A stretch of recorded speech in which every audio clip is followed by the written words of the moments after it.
যদি বিবেক কারো থাকে, কারোর মধ্যে যদি মনুষ্যত্ব থাকে, এই ভিডিওটা দেখার পর তার এই মনের মধ্যে যে পশুত্বগুলো আছে ইনশাআল্লাহ আমরা ভেঙে ফেলতে পারবো। আমরা মা বাবার প্রতি সহমর্মী হব, খাওয়ার সময় মা বাবাকে স্মরণ করব এবং অন্যান্য কাজে মা বাবাকে সাহায্য করব, যাতে মা বাবা কষ্ট পায় এমন কোনো কাজ করব না। মা বাবার মনে দুঃখ দিয়ে কেউ কখনো সুখী হতে পারেনি। আমার মনে বিদ্যালয় প্রতিষ্ঠার লগনে এই ধরনের কোনো অনুষ্ঠান হয়নি, আজকে একটি প্রথম এই অনুষ্ঠান, যেটি একটি মাইল ফলক এবং এটি অবিস্মরণীয়। আমি মনে করি আমার বিদ্যালয়ের পক্ষ থেকে আপনাদের এটি আমার ভোলার নয়। প্রিয় দর্শক শ্রোতা, দেশে প্রবাসে যে যেখান থেকে আমাদের ভিডিওটা দেখছেন এবং ভবিষ্যতে দেখবেন, আমরা সদর ঢাকা থেকে এসে লালমনিরহাট, পাটগ্রাম, কুশলিবাড়ি ইউনিয়নের ললিতারাট উচ্চ বিদ্যালয় আমরা আজকে কয়েকজন স্টুডেন্টকে নিয়ে এই association for save the parents কতটুকু যুক্তিক, আসলে মা বাবাদেরকে কি করা দরকার, প্রতিটা সন্তানের কি দায়িত্ব, এই বিষয়ে কিছু আলোচনা করব এবং তাদের আমরা সাক্ষাৎকার নেব ইনশাআল্লাহ।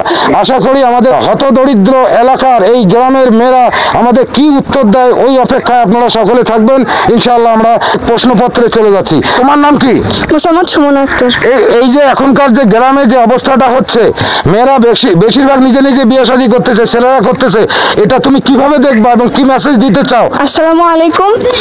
আজকে ললিতারহাট কর্তৃক আয়োজিত association for save the parents, আজকে যিনি উনি প্রশ্নটা করলেন যে মা বাবার অবাধ্য হয়ে ছেলেমেয়েরা বিয়ে করছে, আসলে এটা করা উচিত না। বাবা মা যে চায় যে মেয়ে সুখে থাক বা একটা ছেলে সুখে থাক, এরকম পরিবারে বিয়ে দিতে চায় মেয়েকে বিয়ে দিলে ওরা সন্তুষ্ট হবে, কিন্তু আজকে ওইটা পরিস্থিতি হচ্ছে না।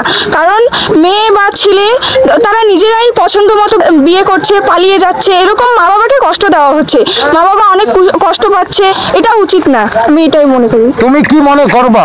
আমি মনে করবো এটা ভালো না। বাবা মা যেটা শিক্ষা দিয়েছে, বাবা মারা অবাধ্য হব না, বাবা মার কথা মতো চলবো, বাবা মাকে বৃদ্ধাশ্রমে পাঠাবো না, বাবা মাকে শ্রদ্ধা করব। আচ্ছা, তুমি তো এখন বড় হয়েছো, এই বয়সটা আসলে বাসায় ফিরে যখন ফ্রি থাকবা তখন তোমার কি করা উচিত বলে মনে হয় তোমার? বাবা মাকে কাজে সাহায্য করব। আচ্ছা, তুমি খেতে বসলে কি তুমি একাই বসে যাও, না তোমার মা বাবাকে স্মরণ করো, ভাইকে স্মরণ করো, কাকে স্মরণ করো? আমি মা বাবাকেও স্মরণ করি, ভাইকেও স্মরণ করি, আবার বোনকেও স্মরণ করি।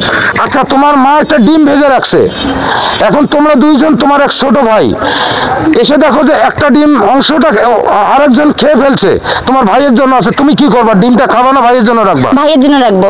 আলহামদুলিল্লাহ। আসলে কি হওয়া উচিত ছোট ভাইদের ক্ষেত্রে, বোনদের স্নেহ ভালোবাসা। তুমি কি বলবা?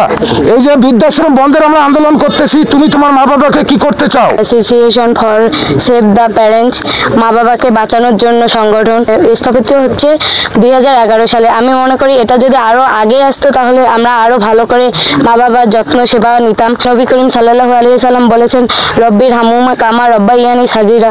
হে আমার সৃষ্টিকর্তা, আমার আব্বা আম্মা আমাকে ছোটবেলায় যেমনি সেবা যত্নে লালন পালন করেছেন, আপনি তাদের প্রতি তেমনি দয়া করুন। তাই আমরা মা বাবার প্রতি সহমর্মী হব, খাওয়ার সময় মা বাবাকে স্মরণ করব এবং অন্যান্য কাজে মা বাবাকে সাহায্য করব, যাতে মা বাবা কষ্ট পায় এমন কোনো কাজ করব না।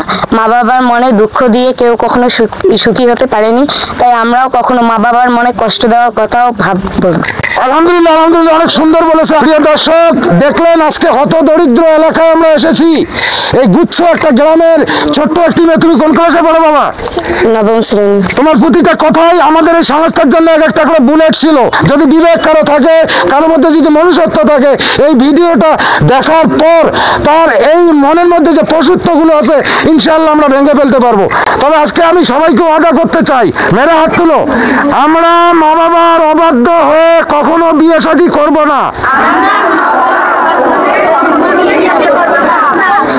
আমার মা বাবা যেখানে আমাদেরকে পাত্রস্থ করবে আমরা সেখানেই রাজি আছি। মাশাআল্লাহ, আলহামদুলিল্লাহ। সর্বোপরি এই প্রায় 2 ঘন্টা ধরে আমাদের এই অনুষ্ঠানটা আমরা চালিয়ে আসছি, খুবই ভালো। সব কথাবার্তাগুলি গুরুত্বপূর্ণ, যার মাধ্যমে আমরা এই পৃথিবীর মুখ দেখেছি, সেই মানুষ দুটি হচ্ছে আমাদের পিতামাতা, তাদেরকে কেন্দ্র করে আজকে সব কিছুই আলোচনার মূল কেন্দ্রবিন্দু।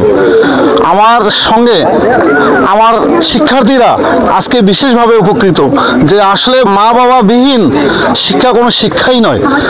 মা বাবা যদি সন্তোষ থাকে আমাদের ইহকাল পরকাল সব কিছুই আমাদের জন্য স্বাচ্ছন্দ্যবোধ এবং আরামের। তাই আমি association for the save parents এনাদেরকে ললিতহাট উচ্চ বিদ্যালয়ের পক্ষ থেকে কৃতজ্ঞতা এবং ধন্যবাদ জানাই যে আপনারা এই ধরনের একটা সুন্দর আয়োজন, আমার মনে হয় বিদ্যালয় প্রতিষ্ঠার লগনে এই ধরনের কোনো অনুষ্ঠান হয়নি। আজকে একটি প্রথম এই অনুষ্ঠান যেটি শিক্ষার্থীদের মাঝে পিতামাতা সম্পর্কিত একটি জ্ঞান এবং শ্রদ্ধাবোধ এবং তাদের প্রতি দায়িত্ববোধ এবং বৃদ্ধ হওয়ার পরেই সেই বৃদ্ধাশ্রমে না পাঠানোর যে আজকে একটা অঙ্গীকার আমার এই শিক্ষার্থীরা গ্রহণ করেছে, এটি একটি মাইল ফলক এবং এটি অবিস্মরণীয়। আমি মনে করি আমার বিদ্যালয়ের পক্ষ থেকে আপনাদের এটি আমরা ভোলার নয় এবং এটি আমাদের জাতি, আমার শিক্ষার্থী এবং আমার পাটগ্রাম উপজেলাবাসী থেকে শুরু করে আমি বাংলাদেশ সহ বিভিন্ন জায়গায় এটি ছড়িয়ে পড়ুক এই অঙ্গীকার, এটি প্রত্যাশা করি। পরিশেষে আমার এই অনুষ্ঠানটিতে সহযোগিতা করেছে আমার শিক্ষকরা এবং আমার স্টাফ এবং আপনারা এসে যে এটিকে একটি অলঙ্কৃত করেছেন এই জন্য আমি আজীবন কৃতজ্ঞ। ধন্যবাদ সবাইকে। অসংখ্য ধন্যবাদ, সুন্দর কথা বলেছেন। আজকে আমরা এখানে অনুষ্ঠানে এসে শিক্ষকদের যে সহযোগিতা পেয়েছি তা আমাদের এই সংস্থার জীবনে বিরল ইতিহাস হয়ে থাকবে ইনশাআল্লাহ। আমরা এখানে বাচ্চাদের এবং সকলের অনুভূতি একটাই পেয়েছি, আমরা যে কাজটা করতেছি এটা নিঃসন্দেহে ভালো কাজ।